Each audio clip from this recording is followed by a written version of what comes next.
Amen. Shalom, peuple de Dieu. À grâce au Père, nous te disons merci pour ce moment disponible pour chacun de nous et que la parole accompagne par ta puissance au nom puissant de Jésus. Amen. Bien-aimés dans le Seigneur, la gloire est à notre Dieu encore de se revoir à ce moment.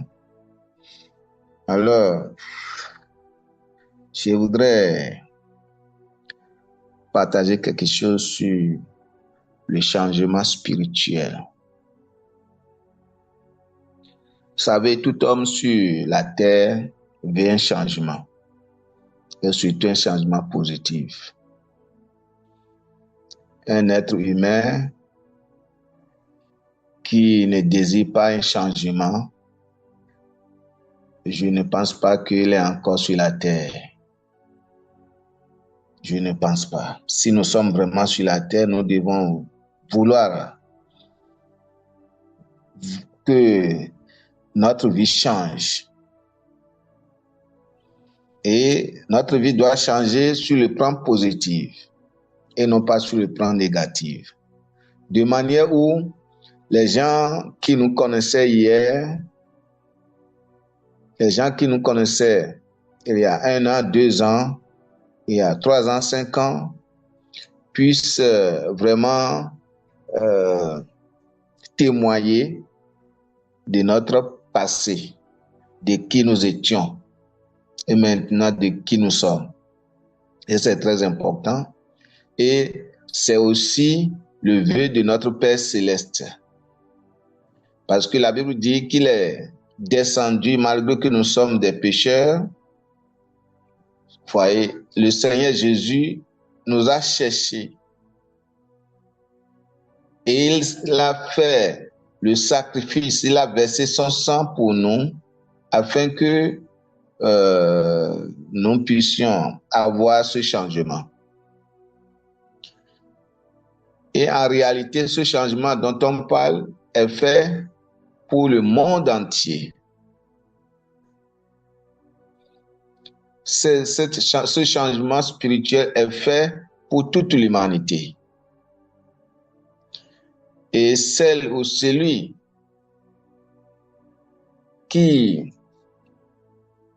est dans la vie en train d'avancer jusqu'au moment où l'évangile, il a reçu l'évangile, l'appel de Dieu, et là il dit maintenant je suis chrétien, je suis chrétienne, je donne ma vie au Seigneur Jésus.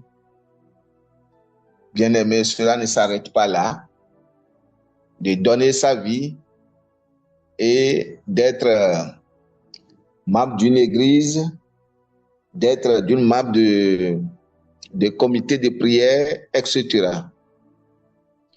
Mais le vrai travail, c'est fait lorsque tu te cultives, lorsque tu cherches des informations ou dans la parole de Dieu. Parce que ces informations que tu as, c'est celles-là qui te donnent le pouvoir maintenant d'être un chrétien authentique, d'être un vrai chrétien, d'avoir le vrai changement spirituel dont on parle. Parce que si tu n'as pas le vrai changement spirituel, tu ne pourras pas avoir l'autorité, le pouvoir sur certaines choses. Tu ne pourras pas avoir le pouvoir. Par exemple, la Bible dit que nous avons le pouvoir sur le péché. Ça veut dire que le péché ne pourra pas nous dominer. Voyez-vous? Donc, c'est lorsque nous sommes dans l'Écriture et s'attacher et rester aussi avec les frères et sœurs qui parlent la même langue avec nous, qui font les mêmes exercices spirituels avec nous. Là, nous aurons le changement spirituel qui va vraiment impacter notre vie. Et je vois que c'est ça, vous savez, Paul, dans son ministère, Il voudrait cela à certaines personnes, mais ils n'ont pas vu ça. Et il a commencé par des questions, en leur posant des questions pour voir, mais quel est le problème ou bien quel est le problème. Nous allons regarder dans Romains, nous allons lire dans Romains chapitre 6, du premier verset au 6e verset. Romains chapitre 6, du premier au 6e verset. Alors, vous savez, lorsque Paul est en train d'enquêter, de voir le changement spirituel de ces personnes, et ici, il a regardé le premier verset, dit, que dirons-nous donc? Demeurions-nous dans le péché afin que la grâce abonde? Non.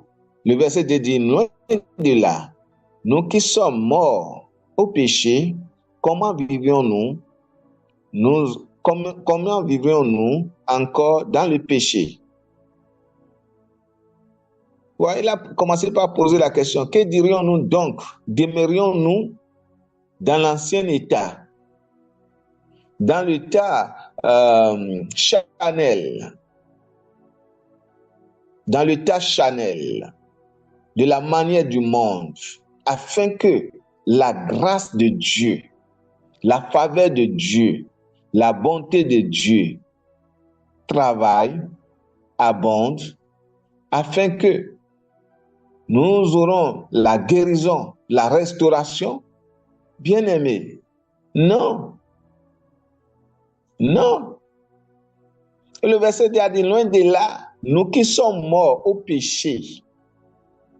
Si nous sommes chrétiens, nous avons confessé Jésus, etc., à ce moment, à l'instant même, la puissance de Dieu nous a pénétrés. La puissance de Dieu nous a envahis. Et le Saint-Esprit, l'Esprit de Dieu, il est devenu notre contrôleur. Et quand vous êtes en face d'un danger, parce que vous avez cet esprit en vous, c'est pourquoi je parle de changement spirituel, parce que vous avez cet esprit en vous, et cet esprit est du Christ, il vous notifie que la situation duquel vous êtes devant, cette situation peut vous détruire, cette situation peut vous faire du bien.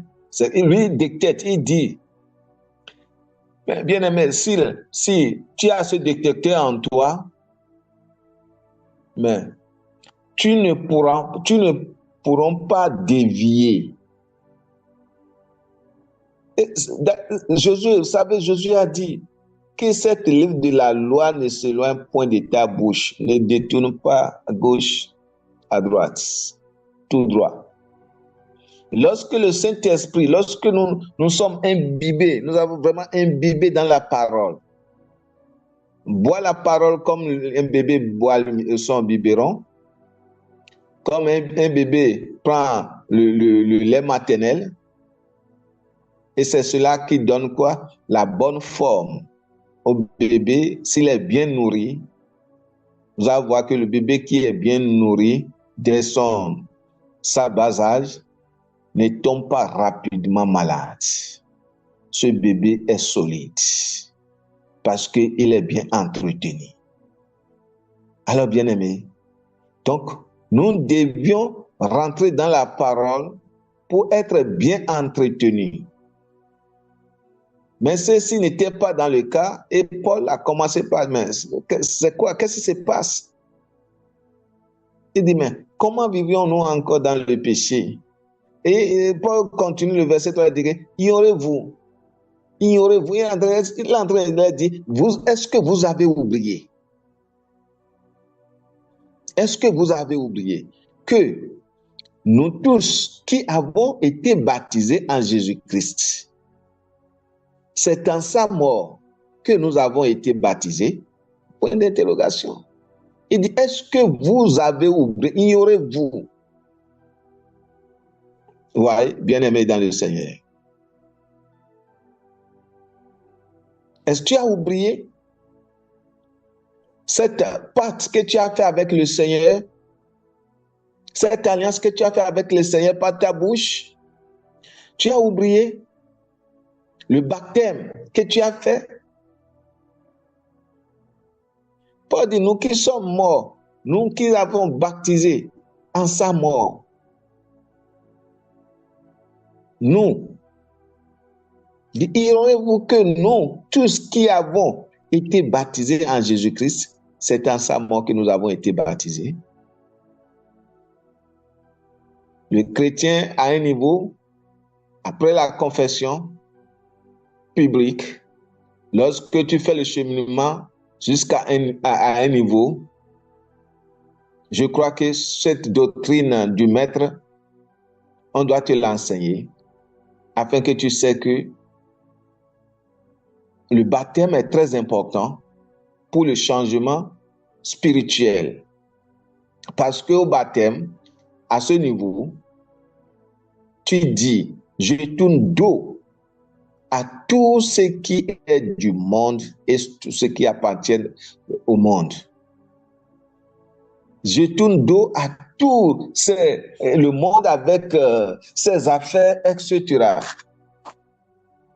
Tout ce qui le péché, tout ce qui est du monde, tout ce que Dieu n'a pas validé. Et c'est une décision que toi-même tu prends. C'est un engagement que toi-même tu as pris sur toi-même. Et c'est un bon engagement.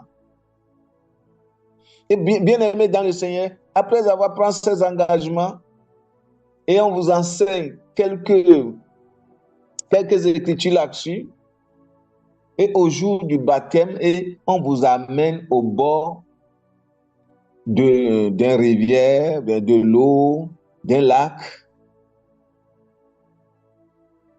Et qu'est-ce qu'on fait?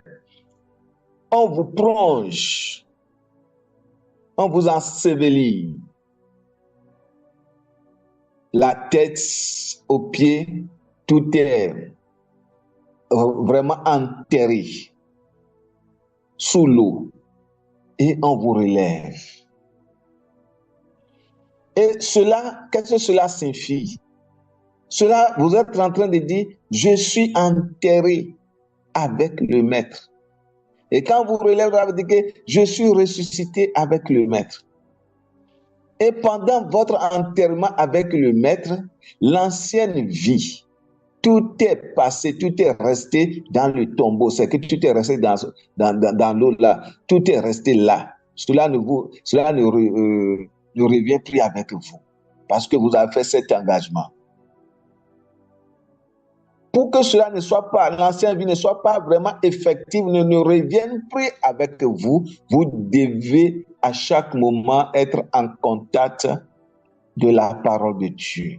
Vous devez aussi être parmi les frères et sœurs qui parlent même langue.